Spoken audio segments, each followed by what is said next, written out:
Check, please. Welcome back to Everything Money. In this video, we're going to talk about gold. This gets requested, Paul, all the time in our community. People wonder, how do I buy gold? When do I buy it? When do I sell? Is it a hedge against inflation? We'll talk about gold. We'll talk about the gold miners, GDX and GDXJ. Paul owns this. Mo owns this. I owns this. You will learn. I owns this. I owns this thing. You will learn all about this in this video. We're going to use our software, go through some of the financials of these companies, and we'll head over to Mo. He'll show you all the charts and trends if you want to trade gold. Please listen to these two. I trust my life with them. They own over $100 million in real estate, multiple businesses and stocks, and they'll provide you and I with a mindset about investing in gold. Paul, now you have a gold tooth, gold necklaces. You're all about gold. Tell me about it, Paul. All right, thanks, Seth. Guys, follow us on Instagram, Everything Money Investing. It's our new Instagram account. It's growing faster than gold. And then follow us personally because it makes our moms very proud when our Instagram followers go up. That's true. So, guys, I don't like to buy commodities directly. I won't buy gold and silver directly because the way my brain works is my brain works in a way of analyzing cash flow. Gold doesn't sit there and give me cash flow every month if I own it. If I buy copper, I don't get cash flow every single month. So I have to look at the companies. Now, with that said, instead of looking at companies individually, since I don't feel comfortable with companies that are reliant purely on the commodity price, I'm going to look at the index. So if I think gold is low or has potential, I'd rather buy an index fund following the gold miners. GDX and GDXJ. I've owned them for a while. We're up nicely on them. But if I believe gold is going to go up in the future, which I do think it will in a high inflationary environment, I'm going to buy the ETF and bank on that. But when it comes to the miners of gold, the thing that I've seen with my friends who do it, my friend Michael, who's a big gold guy, he was talking to me one day about how the companies are currently selling at prices that don't justify the cost to actually mine the gold. So, for example, gold needs to be, I think he said something like gold needs to be at $700 or $800 an ounce for them to make money. And it's currently at $1,815 an ounce. So I look at that saying, okay, commodities have been beaten up for the last 4 or 5 years. This could be an opportunity. This is what I talk about when I say to people, if you have an idea, use an ETF in which you can get the idea across. So for example, last year when COVID hit, instead of sitting there and saying, which airline do I buy? If you just felt like airlines were beaten up, go buy the Jets ETF. That's one way of making a bet. We sat there and bought Southwest because it was it was the best airline out there. So we did well with that. Same with Carnival Cruise. I bought Carnival Cruise starting at $12 a share. Mo has exited his position. It went all the way up to $32 a share, et cetera. So this is what we use the ETFs for. Now with gold, Mo, what gold do you have? You have GDX and GDXJ? GDX, GDXJ, and AU. Oh, really? It's a company, yeah. Okay. Yep. Oh, yeah. Which gold miner is that? Ashanti, Gold Ashanti or something. Isn't Ashanti a singer? Yeah. Back in the day, But she also owns the gold mining. Does she? Okay. So she did a lot of songs with Ja Rule, Paul. Oh, Ja Rule, Fire Festival too soon. So I don't want to sit there and, it's exciting to buy gold. I don't know why, but for me, I look at gold as a play on inflation, et cetera, as a hedge potentially, but also then you look at the gold miners, and because the miners are the ones that actually make money. So let's look at our Everything Money software, go to the 8 pillars, and let's look at Barrick, for example. Barrick Gold Corp. Gold is GOLD. Yep. Now let's go look at their max chart. Go back to 1988. Now, if you remember, gold was skyrocketing about 10 years ago. I think it hit about $1,700, $1,800 an ounce, and now it's back to there. So you might look at this and going, wait a second, at $1,700 an ounce, it was selling for $50-some a share, and now it's at $1,859. So is it potential that it's undervalued? Well, let's go take a look.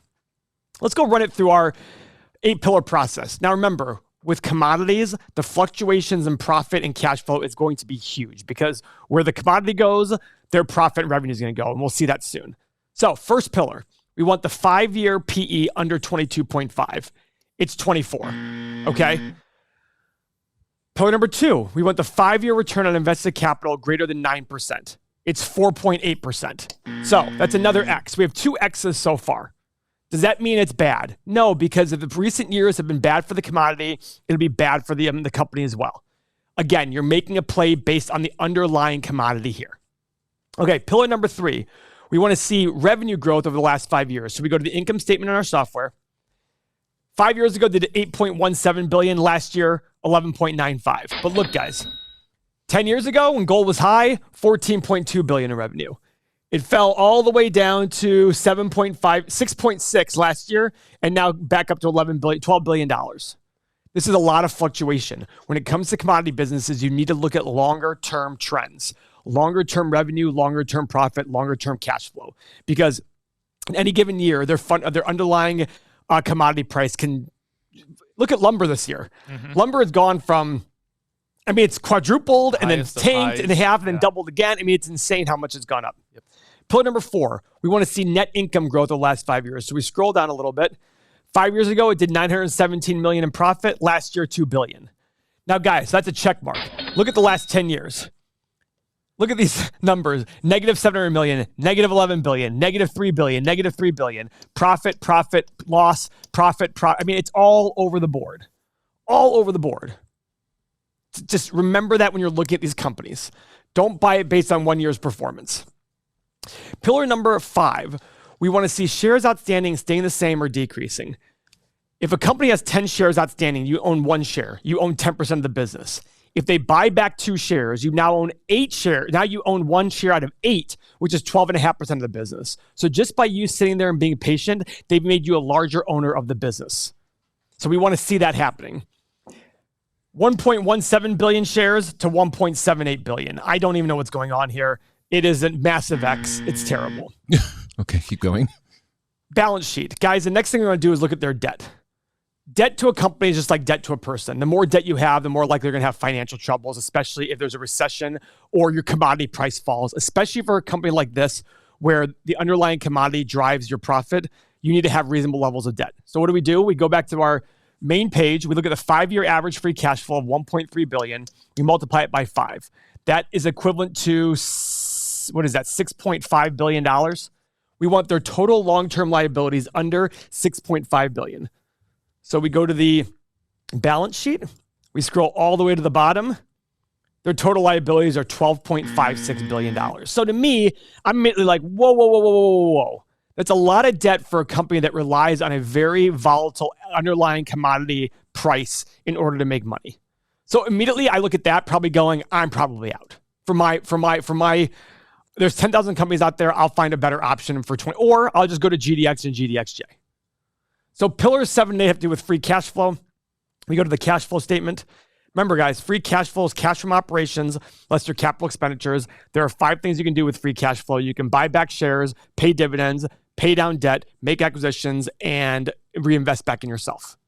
We make it easy for you on our software. We add the free cash flow line here, which doesn't exist anywhere else. 5 years ago, they did 474 million in free cash flow. Last year, 1.2. That is a check mark. And finally, we take their average 5-year free cash flow of 1.3 billion, multiply it by 20 to get a starting price for the company, 26 billion. What is their actual market cap? I don't think I looked. Their actual market cap is, I got it, $33 billion. So guys, $33 billion, it's too expensive based on that. You know, our stock analyzer tool we could use. So Mo, what do you think of the company now, just immediately talking about this? I don't love it. There's probably better options out there, but this is the reason why we'd rather go and just grab an ETF. Yeah. Because I think that gold is going to be better in 5 years from now, or a 3 to 5 year period from now. And I don't know what company is going to be leading the way. So I'll just buy all of them and roll with it that way. All right. So guys, this is our 8 pillars tab. This is involved in the software where instead of doing all that work we just did, you get it right here. It pops right up. As you can see, there's revenue growth, net income growth, and free cash flow growth, but everything else is just bad, right? So you have to sit there and say, okay, what is your plan here? Mm-hmm. You know, let's use a stock analyzer tool. If you're bullish on gold for the next 5 years, let's say you think gold is going to go up with inflation, call it 5% a year.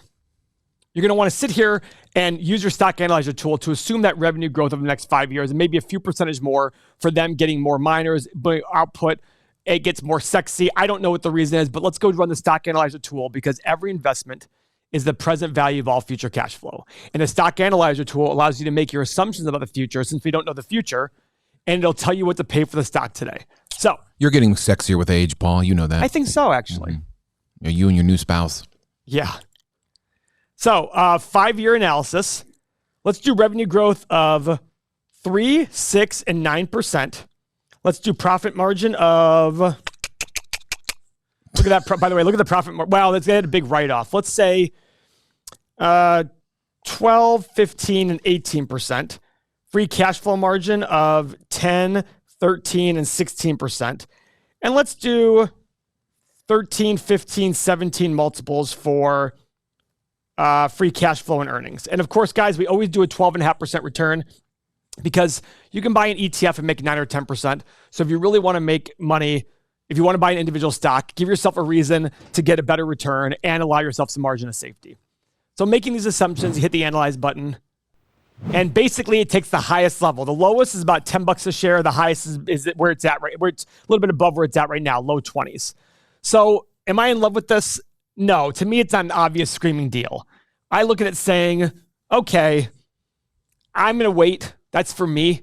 That doesn't make sense for me. But if you like gold, you think gold has a good future, I really encourage you to look at GDX and GDXJ. I own them. I just like the idea of saying, listen, I'm not smart enough to understand all the gold, but I can go find the miners in an ETF and make a bet on the whole industry. If looking at these numbers speaks to you and maybe you felt alone in your investing journey, you can join our community. You can get the software on your phone. All these numbers, all this data you can have right now. Paul, tell them how they'll get it. So guys, we created a software because our users were sitting there saying, how do we analyze stocks without waiting for you to make a video? There are 10,000 stocks out there. They wanted to analyze them themselves. So we made our software. We spent hundreds of thousands of dollars. You get all of this. You get everything you've seen so far, the 8 pillars tool, retirement calculator, stock analyzer, 8-pillar portfolio, exclusive video content. Every single day we post 1 to 3 videos made by us only for our users. You get all of this. You get everything on the phone app, like Seth said. But most importantly, if you feel alone, you get the community of over 6,000 people who use the software every single day to talk about your investment ideas. Because you might be the only one of your friends who believes these thoughts. You can't talk to them. You go into the chat right here in the top right corner or on your mobile phone and talk every day about every investment idea you have. This is all for only $1 per day. Whatever price you pay, you are locked in forever. $1 per day gets you everything here. 30 years of financial data. This is a no-brainer, guys. Our competitors are $199 to $500 a month. $1 per day gets you this software. Go sign up now. 2 ways to sign up. Everythingmoney.com or Patreon. The benefits of Everythingmoney.com is you don't pay sales tax yet because we're not big enough. Sign up $1 per day.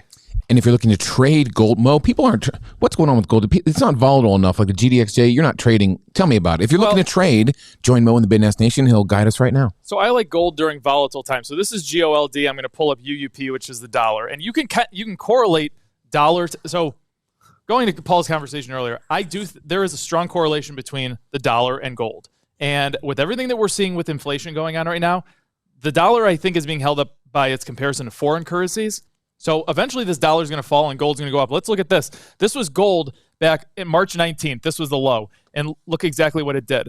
Now let's pull up the dollar and go to March 19th, which was this peak right here. And right when gold came up, it came right down. So there is a direct correlation. So the only time I like to trade gold is when, and that was March 19th of 2020. So that's when you had some chaos going on in there. That's what I like to do is when there's chaos, go and trade gold. Chaos between the dollar and gold. I don't like to just go and trade gold because it really doesn't get much movement, like Seth said. It just kind of sits there and doesn't really do anything. It has its big days where you can go and trade on a 15-minute chart. Why don't we check that out while we're at it? Let's just see what gold does on a 15-minute chart. Yeah, you don't really, you get your moves here and there, but you don't get big days of big trends. So to me, wait until there's news that comes out between dollar, inflation, gold, and you will do very well. If you want to join me and learn my rules, come and join me. You'll get the Trading 101 series in the Bitnest Nation, which is all the rules that you need to be successful. You get the Employed Trader series, which is 6 stocks that I go through every single day and update you and do the legwork for you if you are a working person. You get my exclusive Saturday seminars, 1 Saturday a month, open Q&A session to the Bitnest Nation, and a chat community of 1,000+ people that all have the same goals as you. Come and join us. That's our take. When we hit 1 million subscribers here in 2 years, Paul has stated to me that he's going to get both bicuspids replaced with gold teeth. Yes. So stay tuned for that video. But in the meantime, fondle that thumbs up like you know I love what you do, and we'll see you in the community. See you next video.